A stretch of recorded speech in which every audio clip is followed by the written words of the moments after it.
कम हो रही हो, तो कभी भी प्रॉफिट लॉस निकालोगे तो इसको बात का बड़ा ख्याल रखना है। क्या ख्याल रखना है? जैसे मैं आपके सामने एक बिल्डिंग की अहमियत बता रहा हूँ, सिर्फ बिल्डिंग के बारे में बात कर रहा हूँ, कि कोई बिल्डिंग आपने या आपके दादा परदादा ने खरीदी थी, वो 10,000 की खरीदी थी, हो गए जी 20-25 साल हो गए। आज 20 साल के बाद, आफ्टर 20 ईयर्स, हमने उन्हें ऑफर करा कि सर ऐसा करो, ये बिल्डिंग तो आपने 10 की खरीदी थी, मैं 1 लाख रुपए देने को तैयार हूँ, 10 गुना ज़्यादा, आप बेच दो। उन्होंने बोला नहीं जी, ये नहीं बेच सकते। मैं क्यों नहीं बेच सकते? कह रहे बेटा, आज जो इसका प्राइस है ना, आज जो मार्केट में जो प्राइस चल रहा है, मार्केट का प्राइस चल रहा है 1 करोड़ रुपए, और मैं तुम्हें कैसे दे दूं इसको?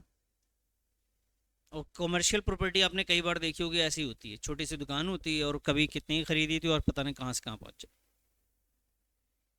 हमने खुद एक, बहुत पहले एक प्रॉपर्टी, 10-15 साल पहले हमने 1,80,000 की खरीदी थी, अब तो 5-7 साल हो गए उसे बेचे हुए भी, 32 लाख की बेची थी। तो हमें कभी भी प्रॉफिट लॉस निकालना है तो हमें ये जानना बहुत ज़रूरी है कि वो चीज़ कितनी की थी, कितने की बिक रही, इससे नहीं मतलब है। मतलब ये है कि आज कितने की है। ऐसे तो कोई भी आके बोलेगा भाई साहब ये 10 की थी, 1 लाख की दे दूं, ऐसे बोलने लगेगा, तो ये बेवकूफ़ी है। तो हम इसी तरीके से जब भी एसेट्स में, आपके पास जितने एसेट्स है उसके प्रॉफिट लॉस निकालते हैं, तो उसमें ख्याल ये रखते हैं कि ये एसेट्स हमने ख़रीदा कब था। जैसे मान लीजिए अप्रैल 2010 में हमने ख़रीदा, तो ये परचेज हो गया जी, परचेजेस हमने ख़रीदा। और अगर हम 6 साल के बाद या 10 साल के बाद कभी भी बेच रहे हैं, 2020 में बेच रहे हैं, तो बेटा ये सेल प्राइस मान लेते हैं ये 1 लाख रुपए की है, और हम बेच रहे हैं इसे 80,000 रुपये की, क्योंकि ये मशीन है। क्या है? तो इसकी वैल्यू बढ़ेगी या घटेगी? तो घटेगी, तो मैं सीधा इससे कंपेयर करूं या आज की डेट में इसकी क्या वैल्यू है उससे कंपेयर करके प्रॉफिट लॉस निकालूं? आज के डेट में ना, खरीदी जितनी की थी उससे कंपेयर करूं क्या? अगर मैं उससे कंपेयर करूंगा तो मुझे लगेगा कि 20,000 का नुकसान हुआ, ऐसे लग रहा है ना। लेकिन मुझे चाहिए क्या? क्या ये 1 लाख रुपए आज की डेट की वैल्यू है? ये तो पिछले 10 साल पहले की वैल्यू है। तो कभी भी किसी एसेट्स पे प्रॉफिट लॉस निकालना हो तो आपको पुरानी वैल्यू नहीं देखनी, आपको उस ईयर की वैल्यू, उस डेट की वैल्यू निकालनी है जिस डेट पे आप अपने एसेट्स को बेच रहे हैं। जिस डेट पे आप अपने एसेट्स को बेचेंगे उस डेट की वैल्यू चाहिए। क्वेश्चन ने आपको दे रखा होता है परचेज की वैल्यू और सेल की वैल्यू, हमें उस दिन के डेट की वैल्यू निकालनी है जिस दिन हम बेच रहे हैं, तभी तो प्रॉफिट लॉस निकाल पाएंगे। वो कैसे निकलेगा बेटा? उसमें हर साल क्या निकालना पड़ेगा, तब वहां तक पहुंच के हम निकालेंगे वैल्यू को। बात को समझ पा रहे हैं? तो इसकी वर्किंग नोट जो मैं आपको सिखाना चाह रहा हूं प्रॉफिट और लॉस मालूम करने के लिए, उसमें सबसे इंपॉर्टेंट है जिस ईयर में सेल हो, जिस ईयर में, तो सबसे पहले जिस ईयर में सेल हो, मान लीजिए हमने परचेज किया 1 जनवरी 2010 में, नहीं सर, 1 अप्रैल 2010 में परचेजेस मशीनरी, और मैं सेल कर रहा हूं 1 अक्टूबर 2019 में। ठीक है जी, मुझे बताइए इस डेट पे सेल कर रहा हूं, मुझे प्रॉफिट लॉस निकालने के लिए सेल की वैल्यू गिवन है, कोई दिक्कत नहीं, लेकिन मुझे मशीन की वैल्यू चाहिए। तो मशीन की वैल्यू कौन सी लूं, 2010 वाली लूं, या मैं निकालूं यहां से यहां तक 1 अक्टूबर 2019 की वैल्यू, क्या करूं? हमें निकालना पड़ेगा बेटा 1 अक्टूबर 2019 में इस मशीन की वैल्यू क्या है। 2010 की वैल्यू मेरे लिए मैटर नहीं करती, जब आप प्रॉफिट लॉस लेंगे उसी ईयर उसी डेट की वैल्यू आपको चाहिए। समझ में आई बात? अगर उस डेट की बात करें, उस डेट की वैल्यू कैसे ले? तो बेटा सबसे पहले आप उस ईयर की स्टार्टिंग की वैल्यू ले लीजिए। 2010 में बेचेंगे तो आप 2010 की स्टार्टिंग की वैल्यू ले लीजिए। एग्जाम्पल के तौर पर मैं यहाँ लिखता हूँ 1/4/2010, और यहाँ पे बुक वैल्यू लिख लीजिए। सर बुक वैल्यू क्यों? बेटा 2009 में खरीदी आपने, 10 यूज़ किया, 11 यूज़ किया, 12, 13, 14, 15, 16, 17, 18 करके 19 तक पहुँचे आप, तो हर साल इसकी वैल्यू क्या होती आ रही होगी, कम होते होते होते यहाँ तक पहुँच जाएंगे। 1 अप्रैल 2010 तक आप पहुँच गए।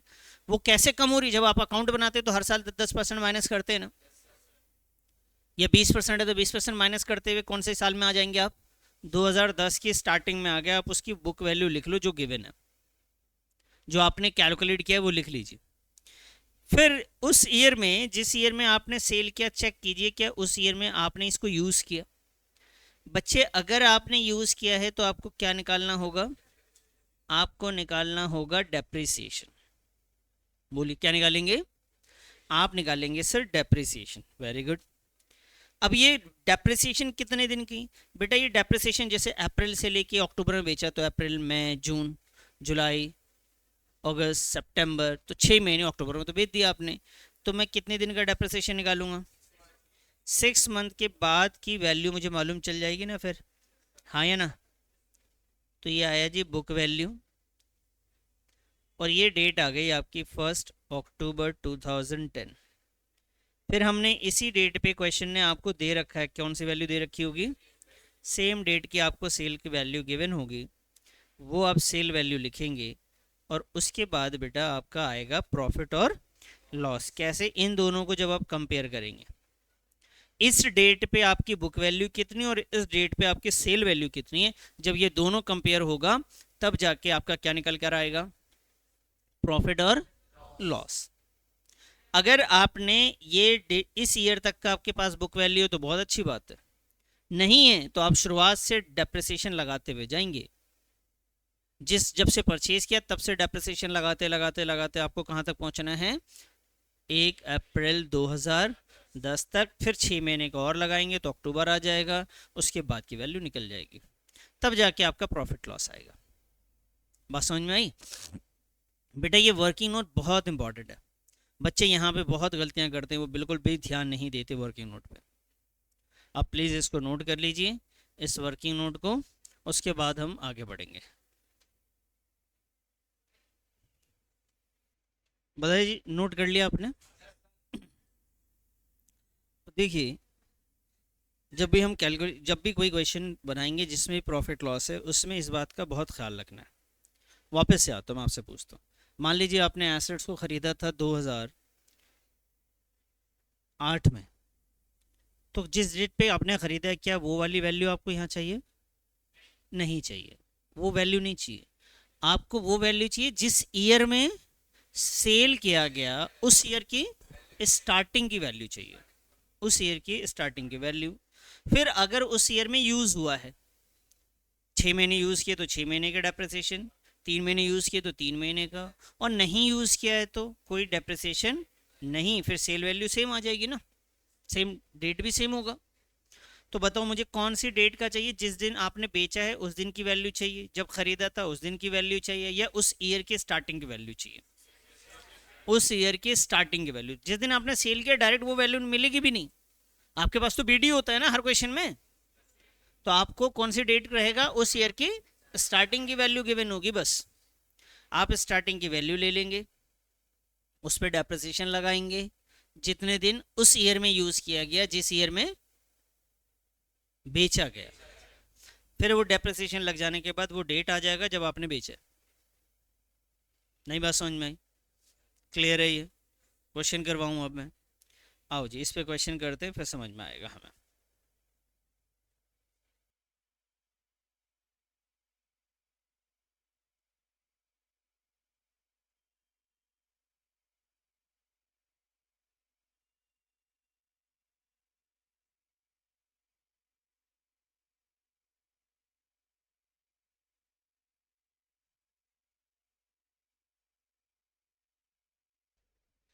तो कुछ हम यहाँ पे थे वर्किंग नोट में, मैंने लिया था आपके सामने वर्किंग नोट, ये वाला, ठीक है। अब इसमें मैं एग्जांपल के तौर पे आपका क्वेश्चन नंबर जो 9 है वो सॉल्व करके देता हूँ। क्वेश्चन नंबर 9 में अगर आप सेल वाली ईयर में जाके चाहेंगे, तो आप सेल कर रहे हो 2020 में, यहाँ सेल हो रहा है, और डेट है सेल होने की अक्टूबर 2010, तो हमें यहाँ पे इस 2000 अक्टूबर में बेच रहे हैं आप, 2020 में अक्टूबर में बेच रहे हैं, तो उस ईयर की स्टार्टिंग की वैल्यू सबसे पहले लेनी है आपको, परचेज की नहीं लेनी। तो हम यहाँ पे आए, अगर मैं आपको दिखाऊं, ये था ना बेटा, तो मैं यहाँ पे डेट लिखूंगा 1 अप्रैल 2020 और वैल्यू है 2 लाख। फिर मैं डेप्रिसिएशन निकालूंगा 225 पे नहीं, जिसमें मैंने ख़रीदा था। और हमने ये मशीन जो ख़रीदी थी क्वेश्चन नंबर 9 में, अगर आप ध्यान से देखेंगे तो 2,50,000 की मशीन हमने ख़रीदी है। कितने की ख़रीदी थी? तो भाई हमने 2,50,000 का 5% निकाला, कितने दिन का? 6 महीने का। 6 महीने इसलिए निकाला क्योंकि जिस डेट पे मैं बेच रहा हूँ वो 6 महीने दूर है, ठीक है। अच्छा जी, तो 6 महीने के बाद ये डेप्रिसिएशन आया 6,250 रुपये। अब इसे माइनस किया तो 2,18,750, ठीक है। अब इसकी को हमने बेच दिया है, ये डेट आ गई 2020 की। हमने जो बेचा है वो है 1,43,000। कितने बेचा? अब इसको माइनस कर लेता हूँ, यह है 750, 75750, ठीक है जी। ये मुझे फ़ायदा हुआ नुकसान हुआ? तो यहाँ लिखेंगे लॉस ऑन सेल। अब ये इन्फॉर्मेशन आपके काम की हो गई, इसको उठा के लाएंगे आप उस क्वेश्चन के अंदर ही, जैसे 9 में यहाँ पे। तो मैंने जो डेप्रिसिएशन था बेटा वो कितना था? 6,250 का था। सेल वैल्यू कितने की थी? 1,43,000। अब प्रॉफिट लॉस कितना हुआ बेटा? आया 75। ये बताइए, समझ में आया? ये प्रॉफिट लॉस निकालना आया नहीं आया? आ गया। इस बात का आपको ख्याल रखना था कि कौन से लेने हैं। उसके बाद आप नॉर्मल किस तरीके से जिस क्वेश्चन को कर रहे थे वो कर लेंगे आप। कर रही है इसको, ज़रा खुद से करने की कोशिश कीजिए बेटा।